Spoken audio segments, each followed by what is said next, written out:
ইমানদার ভাইয়েরা, দুর্বল ইমানদারদের যুগেও খেয়াল করলে দেখবেন যারা আল্লাহর গোলাম হয়ে যায়, যারা রাসূলের উম্মত হয়ে যায়, আল্লাহর জন্য, তার রাসূলের জন্য, এই কোরআনের জন্য, হাদিস সুন্নাহর জন্য হাসি মুখে জীবন দিতেও তারা ভয় পায় না, তারা জীবন দিয়ে দেয়। আল্লাহু আকবার। বাংলাদেশের মতো জায়গায় দুর্বল ইমানদারদের মাঝেও আল্লাহ তাআলা এমন ইমানদার দান করলেন যাদেরকে ফাঁসির ভয় দেখানো হলো, আবার লোভনীয় প্রস্তাব দেওয়া হলো, লোভনীয় প্রস্তাব প্রত্যাখ্যান করে ফাঁসির রশি গলায় দিয়া জীবন দিয়া চলে গেলেন ওই বাতিলের রক্ত চক্ষু পরোয়া করে। এক মুহূর্তের জন্য ঈমান তারা হারান নাই। সুবহানাল্লাহ।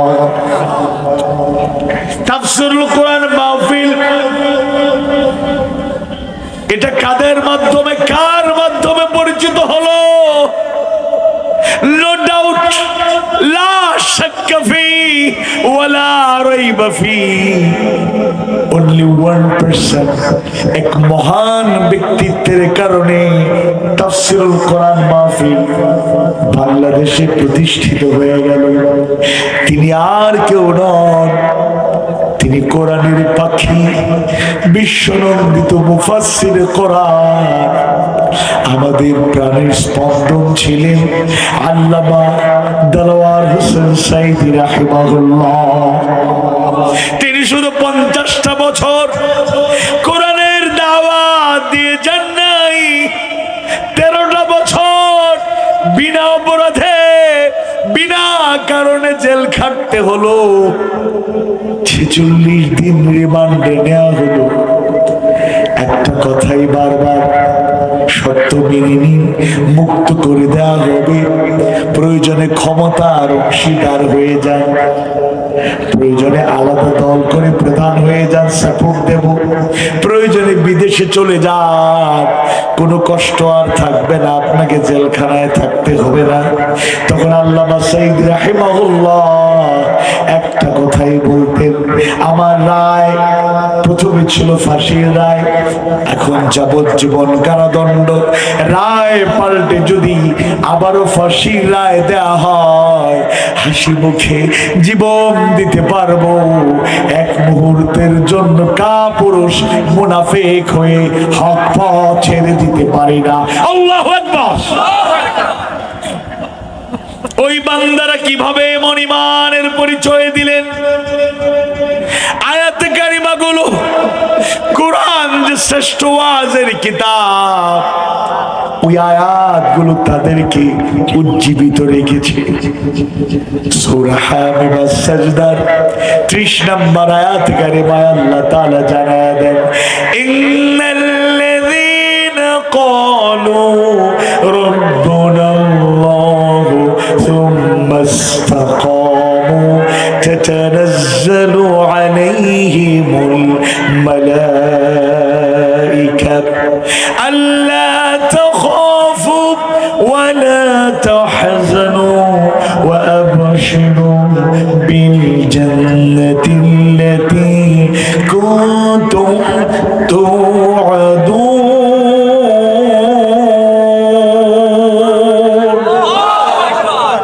ইন্নাল্লাযীনা ক্বালু, নিশ্চয়ই যারা বলে, ঘোষণা দেয়, রব্বুনাল্লাহ, আল্লাহ আমাদের রব, সুম্মা ইসতাকামু, অতঃপর অটল বিচল থাকে, তাতানাজ্জালু আলাইহিমুল মালাইকা, তাদের কাছে ফেরেশতা নাযিল হন, জানায়া দেন, আল্লাহ তাখাফু, তোমরা ভয় করো না, ভয়ের কোনো কারণ নাই, ওয়ালা তাহজানু, চিন্তা করো না, চিন্তার কোনো কারণ নেই, ওয়াবশিরু বিল জান্নাতিল্লাতী কুনতুম তুআদুন, আর সেই জান্নাতের সুসংবাদ শুনে খুশি হয়ে যাও, যার ওয়াদা তোমাদের সাথে করা হয়েছে। আল্লাহু আকবার। আল্লাহর গোলাম যারা হয়ে যায়, প্রকৃত মুমিন, মুমিনার কাতারে যারা শামিল হয়ে যায়, এরা হাসি মুখে জীবন দিতে জানে, রক্ত দিতে জানে, ত্যাগের নজরা পেশ করতে জানে, বাতিলের রক্ত চক্ষু পরোয়া করে ঈমান হারাতে জানে না। এই কোরআনের ওয়াজগুলো মুমিনদেরকে উজ্জীবিত করে, উৎসাহ দেয়, অনুপ্রেরণা যোগায়। তোমরা হতাশ হয়ে যেও না, নিরাশ হয়ে যেও না, ভারাক্রান্ত হয়ে যেও না, টেনশনে পড়ো না। দুনিয়াতে যদি কিছু নাও পাও, জান্নাত তোমাদের জন্য অপেক্ষা করছে। প্রকাশ্যে দাওয়া শুরু হওয়ার পরে আল্লাহ রাসূলের জীবনে এমন কষ্টের দিন এসেছে, আমরা তো আশিকে রাসূল দাবি করি, উম্মতে মুহাম্মাদি, আমরা শুধু কদু খাওয়া সুন্নত, মিষ্টি জাতীয় খাবার খাওয়া সুন্নত, এগুলোই শুধু আমরা খুব মানি। কিন্তু আল্লাহর রাসূল প্রকাশ্যে দাওয়া শুরু হওয়ার পরে যে রাসূল আমাদের প্রাণের চেয়ে প্রিয়, আনাস রাদিয়াল্লাহু আনহু قال قال رسول الله صلى الله عليه وسلم لا يؤمن أحدكم حتى أكون أحب إليه من والده وولده والناس أجمعين। তোমাদের মধ্য থেকে ততক্ষণ পর্যন্ত কেউ মুমিন হতে পারবে না যতক্ষণ না তার কাছে আমি, তার পিতা, সন্তান, দুনিয়ার সকল মানুষের চাইতে প্রিয় হয়ে যাব। সুবহানাল্লাহ। সেই রাসূলই আমাদের উসওয়ায়ে হাসানা। লাকাদ কানা লাকুম ফি রাসূলিল্লাহি উসওয়াতুন হাসানাহ। সূরা আল আহজাবের 21 নম্বর আয়াতে আল্লাহ জানিয়ে দিয়েছেন, তোমাদের জন্য একমাত্র আল্লাহর রাসূলের জীবনী রয়েছে সর্বোত্তম আদর্শ। সুবহানাল্লাহ। সেই রাসূল প্রকাশ্যে দাওয়া শুরু হওয়ার পর এমন একটা সময় আসলো, আল্লাহ রাসূল নামাজের সিজদায় গিয়েছেন, উটের নাড়ি ভুড়ি তার পিঠে চাপিয়ে দিয়ে তাকে দুনিয়ার থেকে বিদায় করার অপচেষ্টা চালানো হয়েছে। আল্লাহ রাসূলকে গলা পেঁচিয়ে শ্বাসরোধ করে পৃথিবী থেকে বিদায় করার এরকম নির্মম চেষ্টা চালানো হয়েছে। আল্লাহ রাসূল তায়েফে কেন রক্ত দিয়েছে? কি সমস্যা ছিল? কোন চাওয়া পাওয়া, জাগতিক চিন্তা চেতনা ছিল না। একটাই দাওয়া, আনি আবুদুল্লাহ ওয়াজতানিবুত তাগুত। গোলামি করতে হবে একমাত্র কার? আওয়াজ বাড়িয়ে বলুন, কার? ওই দাওয়াতটা দেওয়াই ছিল তার অপরাধ। নেতারা তো মানলই না, উল্টো তিনি যখন ফিরে আসবেন আল্লাহ রাসূল উঁচু জায়গা থেকে দাঁড়িয়ে চিৎকার করে বলল, তায়েফের তরুণেরা, কিশোরেরা, তোমরা কোথায়? মুহাম্মদ আমাদের বাপ দাদা 14 গোষ্ঠীর জীবন আদর্শ থেকে সরাতে চায়, ধর্মীয় বিশ্বাস পরিবর্তন করতে চায়। এভাবে বিদায় দেওয়া যায় না। ঘেরাও করো, পাথর দিয়ে আঘাত করতে থাকো। চতুর্দিক থেকে অবুঝ কিশোরগুলো, আবার তরুণ যুবকরাও বুঝে হোক আর না বুঝে হোক পাথরের আঘাত শুরু করে দিল। আল্লাহ রাসূলের মাথা মোবারক থেকে পা মোবারক পর্যন্ত সমস্ত শরীরে পাথরের আঘাত লাগলো। মায়ের নবী, দয়ার নবী, পবিত্র দেহখানা রক্তাক্ত হয়ে গেল। ফেরার জন্য একটা কদম অগ্রসর করলেন, আল্লাহর রাসূল অজ্ঞান হয়ে পড়ে গেলেন। জ্ঞান ফিরল, আবার দ্বিতীয় কদম অগ্রসর করেছেন, আবার অজ্ঞান হয়ে পড়ে গেলেন। তৃতীয়বার চেষ্টা করেছেন, আবার অজ্ঞান হয়ে পড়ে গেলেন। তার রক্ত ঝরতে ঝরতে এমন ভাবে রক্ত ঝরেছে, আল্লাহ রাসূলের পা মোবারকের সাথে জুতার চট লেগে গিয়েছিল রক্তের কারণে। নাউযুবিল্লাহ। ফেরেশতারা সিজদায় লুটিয়ে পড়ে আল্লাহর কাছে অনুমতি চাইলেন, ইয়া রাব্বাল আলামিন, আপনার প্রিয় হাবিব মুহাম্মদুর রাসূলুল্লাহ সাল্লাল্লাহু আলাইহি ওয়াসাল্লামকে নিষ্ঠুর কায়দায় যে তায়েফের বর্বরগুলো পাথর দিয়ে আঘাত করে রক্তাক্ত করলো, অনুমতি দেন দুইটা পাহাড়ের চাপা দিয়া এদেরকে জনমের মতো বিদায় করে দিই। আল্লাহ তাআলা বললেন, যাও আমার হাবিবের কাছ থেকে অনুমতি নাও। আল্লাহ রাসূলের কাছে এসে ফেরেশতারা যখন বললেন অনুমতি দেন দুইটা পাহাড়ের চাপা দিয়া তায়েফবাসীরে জনমের মতো বিদায় করে দেব, আল্লাহ রাসূল গ্রহণ করেন নাই, তাদের ধ্বংস করার কথা বলেন নাই, উল্টো সিজদায় অবনত হয়ে তাদের জন্য দোয়া করলেন, আল্লাহ যেন তাদের ক্ষমা করে দেন তা বললেন। আর আল্লাহর কাছে ফরিয়াদ করলেন, ওগো আল্লাহ, ওরা বুঝেনি, বুঝলে এরকম করতো না, আর যদি মাফ না করে এদের ধ্বংস করে দাও, কাদের কাছে আমি দাওয়াত দেব? নামাজ পড়ে আবার সে মন্দ কাজ কেমনে করবে বলেন? পারবে না। যদি সে হক আদায় করে, সালাতের হেফাজত করে, খুশু খুদুর সাথে নামাজ পড়ে, ওই ব্যক্তি কোনোদিন অশ্লীল কাজের দিকে যেতে পারবে না ইনশাআল্লাহ। বিসমিল্লাহির রহমানির রহিম। قد أفلح المؤمنون الذين هم في صلاتهم خاشعون।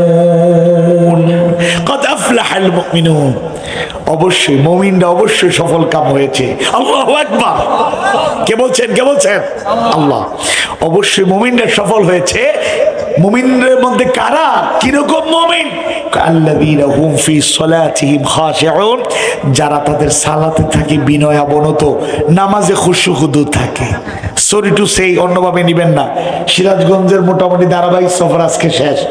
এই সেশনে আর দেখা হবে কিনা জানি না, হায়াত মত রিজিকেরও গ্যারান্টি নেই। মনোযোগ দিয়ে শুনেন, একটা মা বোনেরা শুনেন, একটা আবাদত ঠিক করেন আর ওই মৌলিক জ্ঞানটা অর্জন করেন, তাহলে দেখবেন আপনি সফল। এই জীবন পাল্টাতে পারে একটা আবাদত, তার নাম হলো নামাজ। তার নাম হলো নামাজ। অনেক মা বোনেরা হুজুরদের রান্না বান্না করতে গিয়ে, হুজুর খাওয়াবেন, আমি বাদ দিলাম, মেহমানদারি বাদ দেন, হুজুরদের মেহমানদারি করতে গিয়ে, রান্না বান্না করতে গিয়ে আপনার নামাজ কাজা হয়ে যাচ্ছে, খবর নাই। এরকম এত আতিথেয়তা আর মেহমানদারির 2 টাকার কোনো দামই নাই। নামাজের টাইম হয়েছে, রান্না বান্না বন্ধ। পরিবারে রান্না বান্না চললে স্টপ, স্টপ নাও, বিরতি দেন, নামাজ শেষ আবার শুরু করেন। আবার অনেকে খুব দ্রুত গতিতে তাড়াহুড়া করে নামাজ পড়েন, এটা খুশু খুদুর খেলাফ। আমরা এমনি বসলে, গল্প করলে, আড্ডা দিলে ঘন্টার পর ঘন্টা চলে যায়, বিরক্তি আসে না? এই যুবকেরা, বিপিএল খেলা দেখে ঘন্টার পর ঘন্টা সময় কাটাও, খারাপ লাগে না? আইপিএল দিকে রাত কাটাও, দিন কাটাও, খারাপ লাগে না? টেস্ট ম্যাচ দেখো, 5 দিনে মডেলে 40 ঘন্টা খেলা হয় একটা টেস্ট ম্যাচ, প্রতিদিন 8 ঘন্টা করে, 5 দিনে 40 ঘন্টা। তুমি অনেক আছে বল টু বল, ওভার টু ওভার ম্যাচ থেকে, এরকম ক্রিকেটের পোকা আছে। তোমার সময়, তখন তোমার সময় আছে। আম্মা যদি কয় বাবা খাইতে আসো, আম্মা প্লিজ প্লিজ এই ওভারটা দেখি, গুরুত্বপূর্ণ গুরুত্বপূর্ণ গুরুত্বপূর্ণ, ট্রেইল বাই 50 রানস, খুবই টান টান উত্তেজনা, উইকেট আছে 2টা, যদি পড়ে যায় শেষ। আম্মা খাবো পরে, মানে খাওয়া ভুলে যায়, নাও ভুলে যায়। খেলা প্রেমিকরা খেলায় মনোযোগ, আর নামাজের টাইম আসলেই যদি পড়েও আল্লাহর রহমতে 4 রাকাত নামাজ 1 মিনিট 10 সেকেন্ড শেষ। ইল্লা নামাজই মনে হয় নাই নাকি? সিলেটি ভাষায় মাতিলে আপনার আসেন না আমার লগে, বাট হয় কেন? এর মানে নামাজের সঠিক জ্ঞানটা তার নাই। এই যে ইমাম সাহেবরা বুঝায়, আপনারা তো বুঝেন না।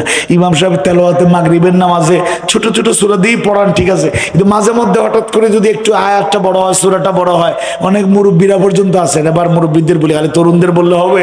মুরব্বীদের বলি, আপনারা ভালো, আপনারা ওইরকম না, বাংলাদেশের বিভিন্ন জায়গায় এরকম আছে।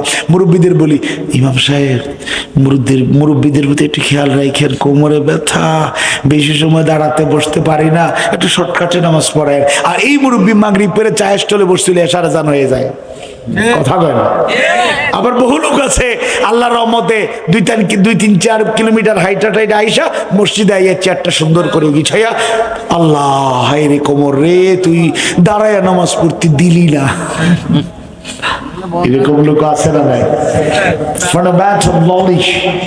কোরআনের বেসিক কনসেপ্ট, সঠিক জ্ঞান অর্জন করতে হবে। আচ্ছা বলুন, আচ্ছা এই এক ইবাদত পাইলাম, আরেকটা ইবাদত সামনে আসতেছে, জীবন পাল্টে দেওয়ার, শ্রেষ্ঠ গুণ অর্জন করার ইবাদত। আল্লাহুম্মা বারিক লানা ফি রজব ওয়া শাবান ওয়া বাল্লিগনা রমাদান। সবাই পড়ি আমিন। 2 মাসও বাকি নেই, কয়েকদিন চলে গেছে, 1.5 মাস প্লাস সময় আছে, চলে আসতেছে রমাদান। আচ্ছা রমাদানে কেন আমরা রোজা রাখি? يا أيها الذين آمنوا كتب عليكم الصيام كما كتب على الذين من قبلكم। হে ইমানদারগণ, কুতিবা আলাইকুমুস সিয়াম, কুতিবা আই ফরিদা, আলাইকুমুস সিয়াম, তোমাদের উপর রমজানের রোজাকে ফরজ করে দিয়েছি, কামা কুতিবা আলাল লাযিনা মিন ক্বাবলিকুম, যেভাবে পূর্ববর্তীদের উপর ফরজ ছিল, লাআল্লাকুম তাত্তাকুন, আশা করা যায় সম্ভবত তোমরা মুত্তাকি হবে। রোজা রাখি কেন? মুত্তাকি হওয়ার জন্য। কয়জন মুত্তাকি হতে পারছি? সরি টু সে, অন্যভাবে নিবেন না, এমন রোজাদার সিরাজগঞ্জে আছে কিনা জানি না, কিন্তু বাংলাদেশে আছে। আমি জানি না সদর উপজেলা আছে কিনা, কিন্তু হয়তো অন্য উপজেলায় থাকতে পারে। সাহারি খাইয়া যে ঘুমাইলো, ফজরের নামাজ 1 নম্বরে নাই, এই রোজাই বুঝে নাই, তাকই বুঝে নাই, রোজা কেন রাখতেছি সেটাই জানে না। 1 নাম্বার, সাহারি খাইয়ে ঘুমাইলো, সারা রাত জেগেছিল, ব্যাডমিন্টন খেলছে ঠান্ডার দিনে, আরো ইত্যাদি ইত্যাদি কাজ করে সারা রাত জায়গা আছে, যে সাহারি মিস হবে, সাহারিরে কত গুরুত্ব দে, সুন্নত, মাশাআল্লাহ, ঠিক আছে, সাহারি গ্রহণ করলেন, রোজা রাখলেন, ফজর না পড়ে ঘুমায় যায়।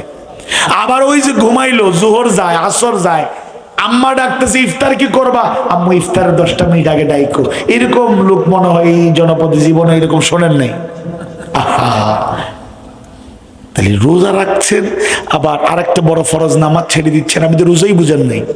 শুনুন অমুসলিম ভাই বোনেরাও, তারা অনেকের ধর্মে এটা আছে, রোজা রাখা ফাস্টিং, সিয়াম সাধনা।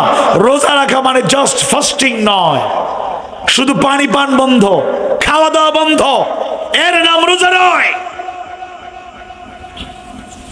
صام رمضان إيمانا واحتسابا غفر له ما تقدم من ذنبه।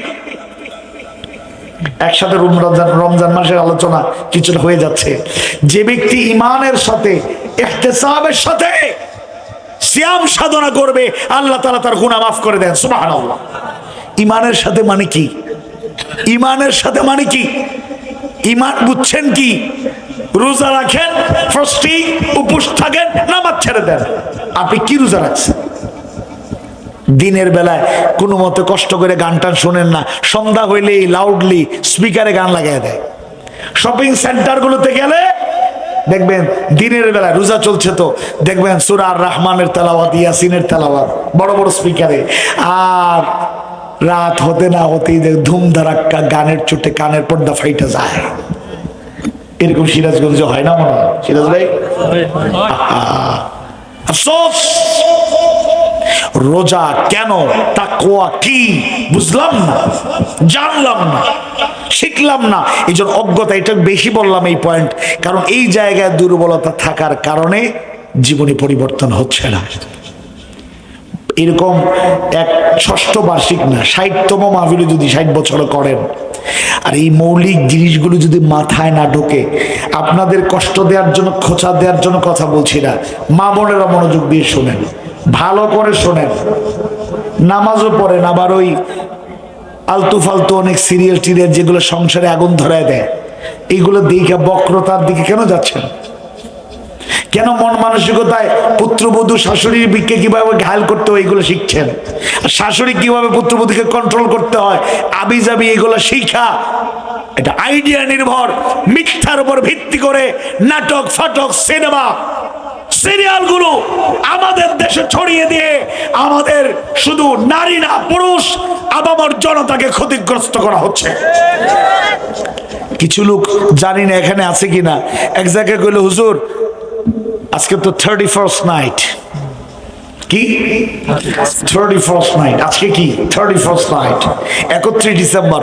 এরপরে 12টা 1 হলেই হ্যাপি নিউ ইয়ার, নতুন সেশনে পদার্পণ, নতুন বছর আলোকিত হোক, হোক সুখময়। বাপরে বাপ, 31st নাইট। এই যে অপসংস্কৃতির চর্চার আমদানি এই জমিনে হয়েছে, আমাকে এক জায়গায় বলছে হুজুর 12টার আগেই দোয়া সহ শেষ করলে ভালো হয়, 12টার আগে শেষ করলে ভালো হয়।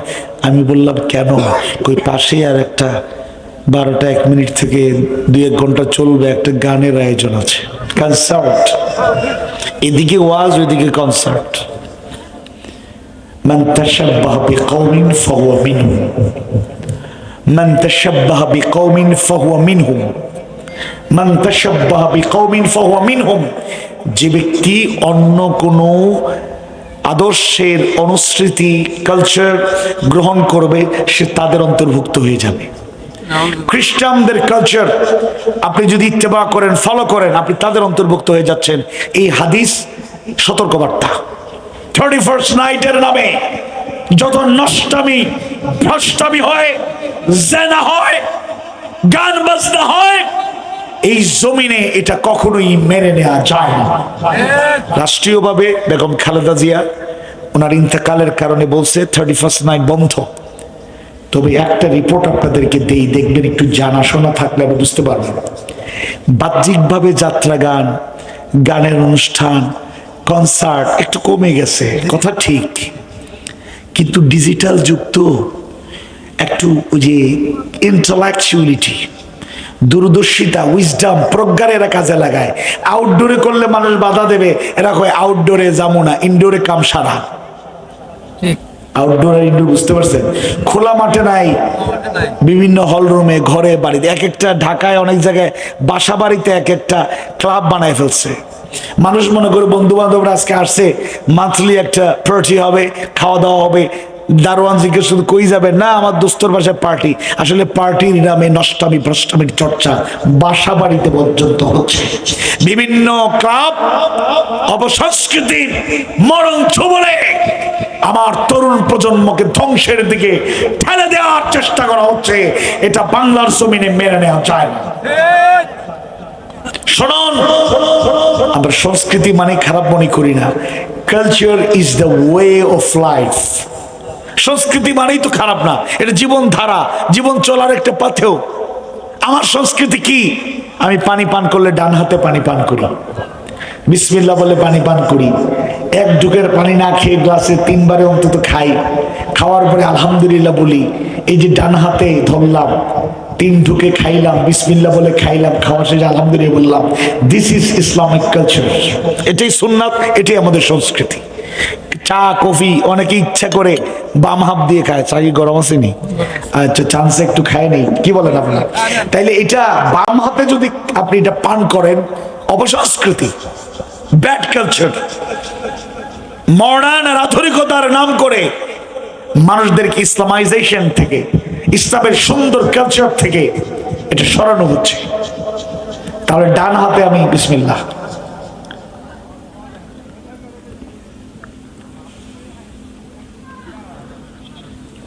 আলহামদুলিল্লাহ, এই ডান হাতে, এটাই হলো ইসলামের সংস্কৃতি, সুন্নাত। আমাদের জীবন চলার পথে যেগুলো সুন্দর, কথা বলা, আচার ব্যবহার, সুন্দরভাবে ইসলামের আলোকে, কোরআন হাদিস এর সুন্নাহর আলোকে কথা বলা, চলা, এটাই হলো ইসলামের সংস্কৃতি। মনে রাখবেন, সংস্কৃতি খারাপ না, অপসংস্কৃতিটা খারাপ। 31st নাইট কিংবা বিভিন্ন দিবস রজনী উদযাপনের নামে নষ্টামি ভ্রষ্টামির আমদানি এই জমিনে যারা করেছে, আল্লাহর কাছে একদিন তাদেরকে অবশ্যই আসামির কাঠগড়ায় দাঁড়াতে হবে। বাংলাদেশে এক টকশোর মাধ্যমে একটা অপসংস্কৃতি এসেছে, ভ্যালেন্টাইন্স ডে। ভ্যালেন্টাইন্স ডে এর অর্থ কিন্তু ভালোবাসা দিবস না। কৌশলে এই শব্দটাকে ব্যবহার করে বাংলাদেশে ভালোবাসা দিবসের আবিষ্কারের নামে অপসংস্কৃতির সেই চর্চাটা শুরু করেছে। এটা কখনোই গ্রহণযোগ্য নয়। তাহলে 1 নম্বর রোগ হলো অজ্ঞতা। এটা দূর করা লাগবে। কোরআন হাদিস সুন্নাহর আলোকে জীবনের প্রত্যেকটা ক্ষেত্রে কি করণীয় জানতে হবে, কি গ্রহণ করতে হবে জানতে হবে, কি গ্রহণ করা যাবে না জানতে হবে। আমার মা বোনেরা শুনে আপনাদেরকেও কিছু বলি, বোরকা আলহামদুলিল্লাহ বাড়ছে, হিজাব বাড়ছে আলহামদুলিল্লাহ, কিন্তু আজকে বোরকার নামে অপসংস্কৃতির চর্চা হচ্ছে। টাইট বোরকা, মাত্রাতিরিক্ত টাইট, যেই বোরকা পরলে আপনার বডি একটা আবহ, একটা আইডিয়া পরপুরুষের সামনে ফুটে উঠছে না, আউযুবিল্লাহ। এটা নগ্নতার একটা অংশ। এত টাইট বোরকা পরবেন না। এত কালারফুল আর এত স্মার্ট আর এত ডিজাইন, এত সুন্দর, আপনি দামি জিনিস ব্যবহার করেন এটা বলছি না, আপনার সামর্থ্য থাকলে দামি বোরকা পরেন, কিন্তু অত্যধিক মাত্রায় কালারফুল, বেশি সাজানো গুছানো, এখন তরুণরাও চালাক হয়ে গেছে। এরা আর বেপর্দা নারীদের দেখে না, এরা সবাই এদেরকে দেখে, এদের আমাদের দরকার নেই। সব যে পর্দানশীল যারা তাদেরকেই নজর দেয়, বাহিরের আড্ডা দেয়, ফালতু কাজ করে, সব দিকে তাকায়, কিন্তু নিজের ঘরে স্ত্রী হিসাবে আনতে চাইলে পর্দানশীল মেয়ে চায়। যাতে মাতাল তালে ঠিক, এরকম তরুণ সিরাজগঞ্জে নাই। তবে অবশ্যই পর্দানশীল আল্লাহওয়ালা মেয়েকে বিয়ে করতে হবে। যে শান্তিটা পাবেন অন্য জায়গায় পাবেন না। আমি বুঝার জন্য বলি, এই যে আমরা একটা না, গত সফরে ছিলাম 17 দিন, এই সফরে একদিন, আজকে আসছি, কালকে আবার সকাল 7:45 ফ্লাইটে, কালকে সিলেটে মাহফিল, কিন্তু একটা না এরকম সফরে বেরোবে। 2 তারিখ থেকে আবার 10 তারিখ আছে, 10 দিনের সফর, এটা এরকম। তা আমরা একটা কথা বুঝার জন্য বলছি, দিনদার দেখে বিয়ে করার কারণে কিছুটা শান্তিতে আসছি। বলেন আলহামদুলিল্লাহ। কথা বলেন, কথা বুঝেন নাই? এই যে বাইরে বাইরে থাকি 10 দিন, 15 দিন, 20 দিন, দিনদার দেখে, আলেম পরিবার দেখে বিয়ে করার কারণে আলহামদুলিল্লাহ যথেষ্ট প্রশান্তিতে আছে। আল্লাহ তুমি কবুল কর, আমিনও বলে না। আমার এই দোয়াটা করলে কি আপনার দোয়া হবে না? আপনার জন্য এটা হচ্ছে। আর আলেমরা পর্যন্ত বহু মানুষ আছে, আহা শান্তি নাই, শান্তি নাই, খুবই কষ্টে আছে। দিনদার দেখে বিয়ে করেন নাই, লোকেরা বলছে আলেমের কাছে বিয়ে দাও, আলেমে তো জালেমকে ঠিক করবে। এখন দেখা যায় উল্টা উনারে জালেম বানানোর চেষ্টা চলতেছে। বোরকা পরাবেন কি, উনার তু আবার জুব্বা খুলতে চায়, কয় 60 মিনিট পরেন, শর্টকুট পরেন, আপনার সুন্দর লাগবে, দাড়ি আরো ছোট করেন, পারলে কাইটা দেন, আছে না নাই? So be careful. আমাদের এক সময় ফেমাস একটা ল্যাঙ্গুয়েজ ছিল শাড়ি ভিসা, সিলেটের কথাই বলছি, যে ছেলেরা ইন্টারমিডিয়েট মধ্যে পাশ করে আইএলটিএস করলো প্রয়োজনে, আর শাড়ি ভিসা পাইলেই শাড়ির আঁচল ধরে লন্ডন। তো এটা এখন বলা যাচ্ছে না। আমার আপন ভাই ফ্যামিলি সহ আল্লাহর রহমতে লন্ডন সিটিতে আছেন, ভাতিজা ভাতিজিরে নিয়ে, তুমি শাড়ি ভিসায় না, ওনাদের বেদার যোগ্যতার আলোকে গিয়েছেন, অবস্থান করছেন, আল্লাহ বারাকা নাজির করেন, আমিন। আবার শ্বশুর বাড়ির আত্মীয় আমার সম্বন্ধে যিনি, উনি ফ্যামিলি সহ ইউএসএতে আছেন, নিউ ইয়র্কে, আমেরিকায়। তো এদিকে এদের বিরোধিতা করে ওনারাও ওইরকম শাড়ি ভিসায় গেছে, এটা বলছি না, আমি বুঝার জন্য বলি। তাহলে একটা ছিল এক সময় এরকম শাড়ি ভিসা করে চলে যেত, দিনদারি না জেনে একটা ছেলে। মেয়েদের কষ্ট তো আছেই জীবনে, মেয়েরাও প্রতারিত হয়েছে, লন্ডনী জামাই দেখে বিয়ে দিছে, কিন্তু গিয়ে দেখে চেহারা কথাবার্তা সৈনা উলি আল্লাহ মনে হয়েছিল, কিন্তু দেখা যায় অরিজিনাল ড্রঙ্কা, একবার মদ খাইয়া টাল হইয়া পড়ে থাকে রাতের পর রাত। কিন্তু দেশে আসছিল, নামাজ তসবি টুপি টুপি পরে আসছে, আরে জামাই লন্ডনে থাকার পরে কি আল্লাহওয়ালা, কিন্তু ভেতরে যে সদরঘাট এরা কেউ জানতো না। অনেক মেয়েদের জীবন শেষ। আবার অনেক আল্লাহওয়ালা দিনের পথের প্রতীক ছেলেদের জীবন শেষ হয়েছে বেদিন বেপর্দা নারীদের কারণে। আচ্ছা, কথা সংক্ষেপ করি, মা বোনেরা শোনেন, বোরকা পরবেন, টাইট বোরকা পরবেন না। মাত্র অতিরিক্ত সাজসজ্জা, অল্প একটু একটু কাজ থাকুক। কেউ নতুন করে বোরকা শুরু করেছেন, আগে আধুনিক জীবন ছিল, কারণ হঠাৎ করে এমন বোরকা দাদি নানিরা মুরব্বীরা যেভাবে পড়ে, এরকম পড়লে মনের মধ্যে একটা সংকুচতা কাজ করে। ইসলাম আপনাকে এত কঠিন পথে ঠেলে দিচ্ছে না, এত টাইট দিচ্ছে না যে 80 বছরের বৃদ্ধার জন্য যে আইনটা আপনার জন্য সেটা আইন এত কড়াকড়ি ইসলামে তো। হ্যাঁ, পর্দা 100% ক্ষেত্রে মানে কোনো শিথিল করার সুযোগ নাই।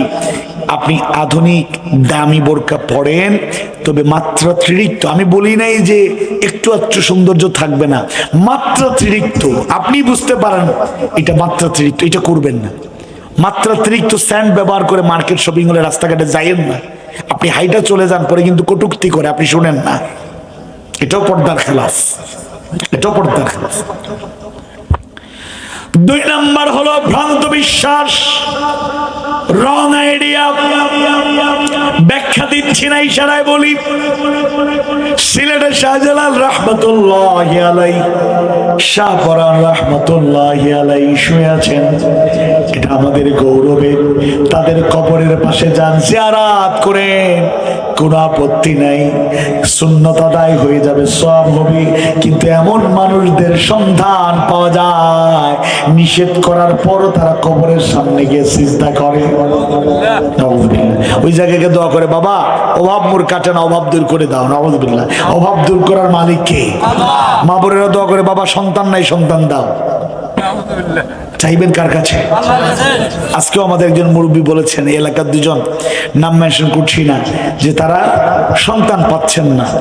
আল্লাহ তাআলা যারা আসলে কষ্ট করছেন, সন্তান বড় নেয়ামত, এটা চক্ষু শীতল করে, হৃদয় প্রশান্তি জাগায়, চলার পথে প্রেরণা পাওয়া যায়, এটা সাহস হিম্মত পাওয়া যায়। আল্লাহ তুমিই জানো সব কিছুর আসল রহস্য। আমাদের যারা সন্তান না পেয়ে কষ্ট করছেন, তাদেরকে, বাবাদেরকে বাবা ডাক শোনার, মায়েদেরকে মা ডাক শোনার সুযোগ করে দাও, বলে না আমিন। আওয়াজ বাড়িয়ে বলুন আমিন। এরকম রং আইডিয়া অনেকের মধ্যে ঢুকে যায়, শিরিক বেদাত, এটা করা যাবে না। 3 নাম্বার সংশয়, ডাউট। যতগুলা নাস্তিক হয় ঠুনকু কারণে, সন্দেহ সংশয়, আল্লাহর দেখি নাই মানবো কেমনে, জান্নাত জাহান্নামের গল্প শুনি, নাউযুবিল্লাহ, এগুলো আছে কি নাই কোনো গ্যারান্টি নাই। নাস্তিকরা মনে করে কি দুনিয়াতে এসেছি, মরে যাব শেষ, এই জন্য তারা স্লোগান দেয়, ই ড্রিঙ্ক এন্ড বি মেরি, খাওয়া দাওয়া ফুর্তি কর, আগামীকাল বাঁচবে কিনা বলতে পারো। তাদের স্লোগান, নগদ যাবাও হাত পেতে নাও, বাকির খাতা শূন্য থাক। নাস্তিকদের প্রধানতম নাস্তিক হওয়ার বক্তব্য হলো আনসিন ইজ নাথিং, যা দেখা যায় না এগুলা কিছুই না, আল্লাহকে দেখি নাই মানবো কেমনে, নাউযুবিল্লাহ। আর আল্লাহ তাআলা বলেন, বিসমিল্লাহির রহমানির রহিম, আলিফ লাম মিম, যালিকাল কিতাব, এটা এমন একটা কিতাব, লা রাইবা ফি, ভুল ত্রুটি থাকা দূরের কথা, সন্দেহ করার মতো কিছু নাই, হুদাল লিল মুত্তাকিন, মুত্তাকি হবে যারা, এর থেকে হেদায়েত পাবে তারা। মুত্তাকি কারা? 1 নাম্বার, আল্লাযীনা ইউমিনুনা বিল গায়ব, যারা অদৃশ্যের প্রতি ঈমান আনে। আল্লাহকে দেখি নাই, আমাদের ঈমান আছে না নাই? আওয়াজ বাড়িয়ে বলুন, আছে না নাই? এই অদৃশ্যের প্রতি ঈমান থাকার কারণে আপনি নামাজ পড়েন, আপনি রোজা রাখেন, আপনি হজ করেছেন, আপনি যাকাত দেন, আপনি পর্দা মেনটেন করেন, সত্য কথা বলেন, ওয়াদা রক্ষা করেন, আমানতের খেয়ানত করেন না, সুদ খান না, ঘুষ খান না। অবৈধ ইনকামের রাস্তা চতুর্দিকে, কোটিপতি হইতে পারবেন, কিন্তু আপনি অবৈধ ইনকামের 1 টাকা হারাম ইচ্ছে করে খান না। আল্লাহ তুমি বুঝার তৌফিক দাও, বলেন আমিন। ওয়ালা তাকুলু আমওয়ালাকুম বাইনাকুম বিল বাতিল, তোমরা একে অপরের সম্পদ অন্যায়ভাবে ভক্ষণ করো না, একের হক কৌশলে তুমি নিয়ে খাও না। নাউযুবিল্লাহ। নাস্তিকরা নাস্তিক হয়, অদৃশ্যের প্রতি ঈমান নাই, আল্লাহর প্রতি ঈমান থাকবে, সন্দেহ করা যাবে না। 4 নাম্বার বক্রতা, এটার ব্যাখ্যা অনেক অংশে চলে এসেছে। 5 নাম্বার অন্ধতা, অনেক অন্ধের মতো বিপদগামিতার দিকে ধাবিত হচ্ছে। 6 নাম্বার মুনাফিকি, হিপোক্রেসি, সামনে বলে একটা, আড়ালে করে আরেকটা। এরকম লোক অন্তত সিরাজগঞ্জে নাই, সব জায়গায় আছে, আমাদের মধ্যে আছে।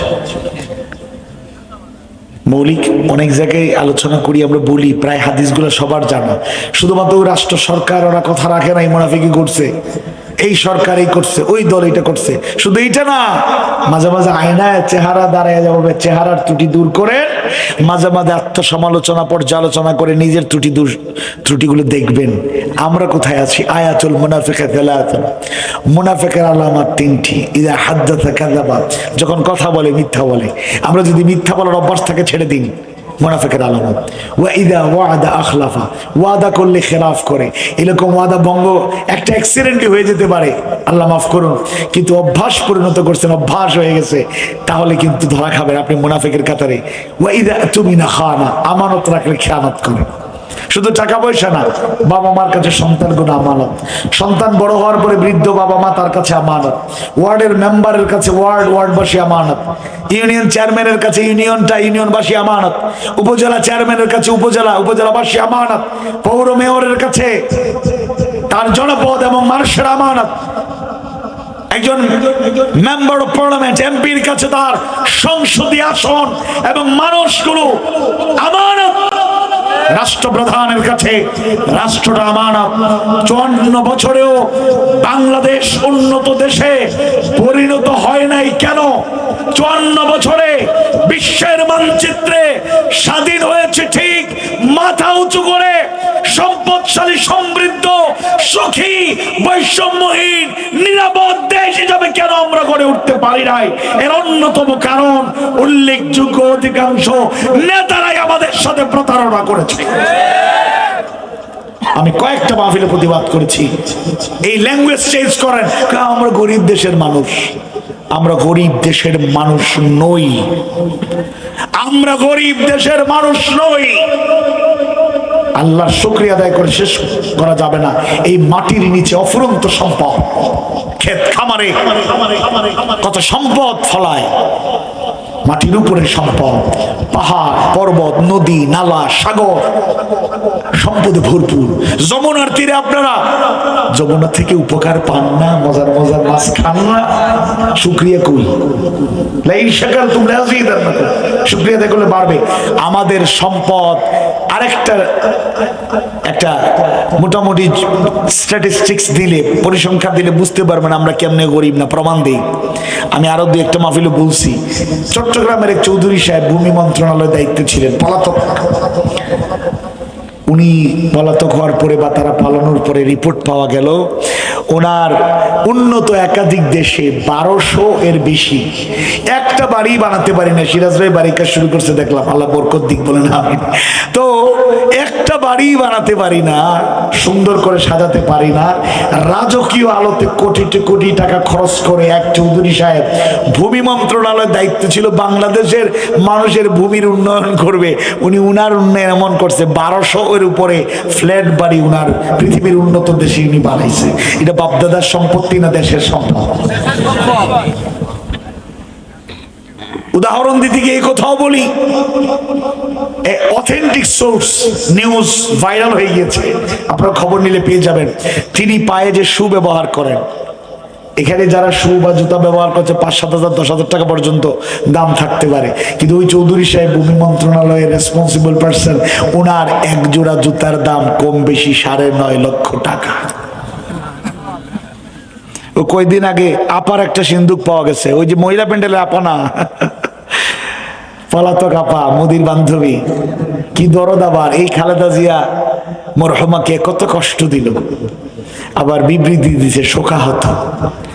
এটা একটা এক ধরনের মস্করা বলবো না আর কি, ওই সময় মনে ছিল না।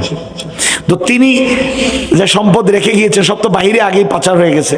দেশের ছোট্ট একটা সিন্দুক পাওয়া গেছে, আরো সামনে হয়তো পাওয়া যাবে আশা করি। তো একটা ছোট্ট সিন্দুকে উনি কিছু সোনা রাখছিলেন, আপা শেখ হাসিনা।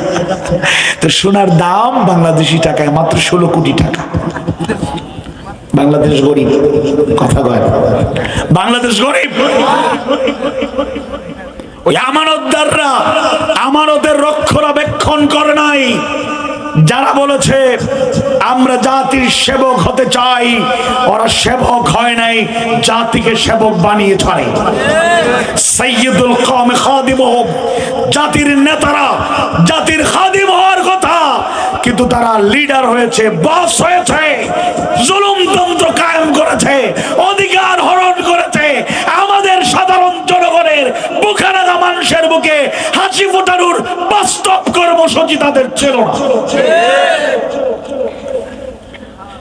মুনাফিকি এইসব যেন না থাকে আমাদের মধ্যে চেষ্টা করব। 7 নম্বর অহংকার। ইন্নাল্লাহা লা ইউহিব্বুল মুতাকাব্বিরিন। অহংকার আমার মধ্যে, আপনার মধ্যে, সবার মধ্যে ঢুকতে পারে। এমন হয়, একটা সূত্র বলি, অহংকারে নিজেই জানেন আমার মধ্যে অহংকার, ইলমের অহংকার, জ্ঞানের অহংকার, টাকা পয়সার অহংকার।